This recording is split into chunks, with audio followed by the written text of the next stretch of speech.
Order. Please stand for the pledge of allegiance. Ready? Begin. I pledge allegiance to the flag of the United States of America and to the republic for which it stands, one nation, under God, indivisible, with liberty and justice for all. Thank you and welcome to this special board meeting of the National School District Governing Board. Would the recording secretary please call the roll? Ms. Lizárraga, Present. Ms. Gates, Present. Ms. Sarmiento is absent, Ms. Betchfer Castañeda, Present. Ms. Gala. Present. Public communication provides the public with an opportunity to address the board regarding an item on the agenda or other topic. Anyone wishing to address the board shall submit a request for oral communication card. Cards are available near the entrance of the boardroom and are to be submitted to the recording secretary. A member of the public who wishes to address the board on any such matters are limited to 3 minutes for one matter, up to a maximum of 5 minutes for all matters. There shall be a limit of 20 minutes for any matter unless such time limit is waived by a majority vote of the board. No board action will be taken. There are no speakers. No speakers tonight, thank you. Item 5.1 is the first reading of the board policy and administrative regulations 6158 independent study. Dr. Cox, did you have anything to say about this? I do. The legislation was signed in effect on July 9th, so today we are actually the first in San Diego County to be bringing an updated board policy around independent study as a result of AB 130. And there were particular components in AB 130 that needed to be reflected in the board policy. There's a lot of interpretation we had brought it to our legal to make sure that what we brought forward was accurate. There's a lot of room for interpretation in terms of the legislation. So there is a probability as things become more finite and clear that we will be bringing more updated components to it. And I believe that generally we use CSBA. However, because we have a unique situation where we start so early, I think that perhaps there were some people thought that they had a little bit more time, but we needed it by the time we started in order to have it approved so that we could offer this to our families and be in compliance. Thank you. Dr. Brady? Yes, Recording Secretary Gomez shared with me just as we were walking into this meeting that CSBA has just submitted their update. So with the board's permission, we would like to compare what we got that you have in front of you for first reading with CSBA and potentially bring you any small updates when you do your final approval of the policy. Any other questions or comments? I do have a question. Dr. Kraft, how many families do you anticipate would be interested in independent study? So we've had, I've had 3 surveys and 2 quite long parent meethes because part of it is that we have to notify everyone that this is their right and they have this option. We've had a lot of people coming in and listening. The protocol, the process is first you inform them what the program is going to be like, how it is different. It's very important than what we've been experiencing in terms of instructional minutes and such, because we're going back to normal. When the parents then have the opportunity to reflect on it, and then I send them out an additional form. They complete the form if they still want to go to the next level or attend another meeting for more information. When we did that, then when they really are serious, then they submit a form that tells us they would like what's called the educator conference. And we are currently doing that now. So we have meetings about every 20 minutes scheduled for tomorrow as well as Thursday. And so far we have 20 full commits. That's where we're at as we're speaking. Okay. Students. Ms. Gates? That was actually going to be my question. So 20 students, knowing how big an option this is, I appreciate the effort that district personnel have gone to, because it is no small task to turn around and go, how do we provide the full equivalent of in-class instruction through independent study? And so I'm saying my thank you now, but also I'm looking forward to delving into what this will actually look like, and I'm hoping to hear many reports on how it's going, just because it's new for us, and we still want to be giving our students and families the same quality education that they expect from every national school district school. So thank you for the effort, and good luck to the teachers who implement it. So do we have any idea the differences or the from TSBA to the one that we're looking at now? No, I also saw the text from the recording secretary, and I was gonna try to read it prior to this, but I haven't had the opportunity to look at the two. Our attorneys did draw up based off the legislation, and I'm sure and they've been having a lot of discussions from what I'm hearing across the state. They did not anticipate a policy until later, because most school districts start in August. And then I said, not us. And one of the components of the law is that you have to adopt this policy change within 30 days of instruction. Okay, so we have 30 days.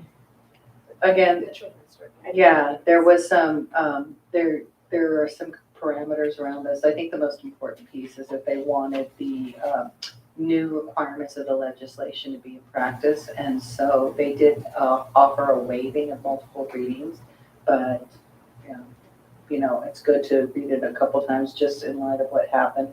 But in addition, in order to be counted as one of our students, it has to be initiated at least prior to it. So that's why we did such a quick turnaround, because we do start Monday. Yes. Thank you. Ms. Lizarraga? Yeah, thank you, President Dalla. I have a couple of questions. I know you will have, as I was reading the policy that you choose a subcontractor for guiding this type of model. So, and the other question is, do you have any mirroring guidance from or guide how to do this policy specifically? This is the first time we do it. So I'm assuming that you got the best choice, and I don't doubt that you got the best choices and topics and legal stuff that we put in. Unfortunately, we need commitment from the families. But I just want to talk about how you choose this specific subcontractor to guide you in this.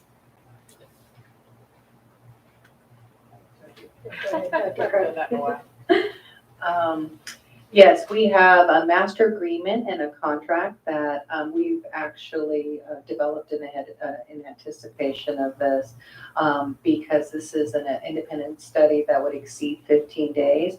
And so within those parameters, we did use our board policy to create them. The changes that happened in the board policy did not affect our current protocol in terms of the district's right to determine, if the child's being successful and all of those pieces. So those are reflected in the contract. They are in a line. Ed code did not change, particularly in terms of, compulsory education. That's still a critical piece. So that's reflected in the contract and the master agreements. And that's what's happening in these educator meetings that are happening now. We've got a lot of opportunity. It's a big decision, and we wanted to make sure we gave our parents ample opportunity to reflect on it and to really ask their questions. So we've been able to provide that guidance that was in our board policy. We've, of course, had legal help us with the legislation to make sure that that was in place. And then those conversations are happening right now with our parents so that they can make the best decision for themselves. Okay, thank you. Ms. Gates? So I have one's an observation and then a question as well. So one of the things that I realize this does for us, and I wanted to make sure that we articulate, is this helps us keep our national city students here. And I appreciate, again, the effort that you're making and the foresight that the board and our administration has in realizing that. do want to make sure that we keep our community in our schools and thriving here. So I realize that this is a huge step in that. One of the questions I have, since, sorry, I know that's over. One of the questions I have is, we are changing our independent study policy, which we already will have those other independent study types of things. So we will have the student who is out for 3 days. We will have the student who goes, goes with family somewhere for 5, or has a funeral in the family and they take those off. Are we being careful in our delineation between, and I'm assuming the answer is yes, but knowing that those are two very distinct things? How are we separating out our independent study for the purpose of meeting needs of families who do not want their students to come back before vaccinations versus our regular independent study practices and patterns? Because again, two very distinct needs, but they're folding into one policy.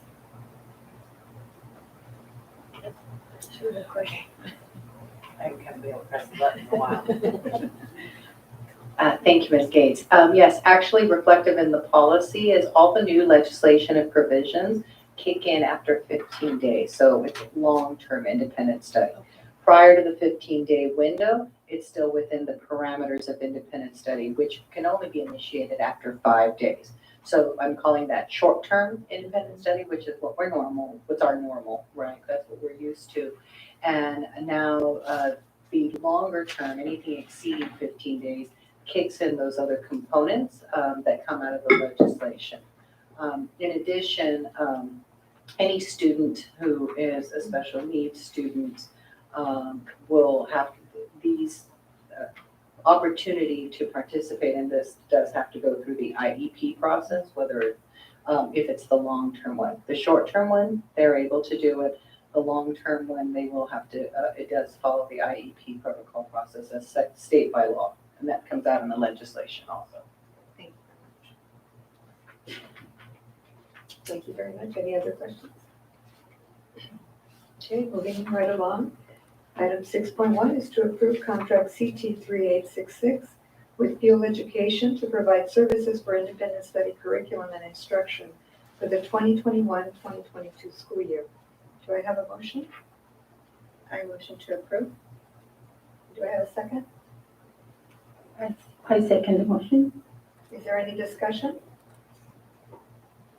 Okay, I have a motion by Ms. Betancourt Castañeda and a second by Ms. Lizárraga. Please vote. The item passes 4 yes, 1 absent. Item 7.1 is to approve recommended actions and personnel activity list. Do I have a motion? I'll make that motion. And do I have a second? A second. Is there any discussion? A motion by Ms. Gates and a second by Ms. Betancourt Castañeda. Please vote. The item passes 4 yes, 1 absent. Item 7.2, accept employee resignations and retirements. Do I have a motion? Motion to approve. And second, I will second that. any discussion? Hearing no discussion, a motion by Ms. Betancourt Castañeda and a second by Ms. Gates. Please vote. Item passes 4 yes, 1 absent. Item 8.1 is to approve renewal licensing from Cybersoft Technologies for Primero Edge software and hosting for the 2021-2022 school year. Do I have a motion? Motion to approve. And do I hear a second? I second the motion. I second the motion. Is there any discussion? I have a motion by Ms. Betancourt Castañeda and a second by Ms. Lizárraga. Please vote. The item passes 4 yes, 1 absent. And to in our meeting, and so I will now adjourn the meeting. Thank you very much. Sure, to close session. We will adjourn to closed session. Now we will adjourn.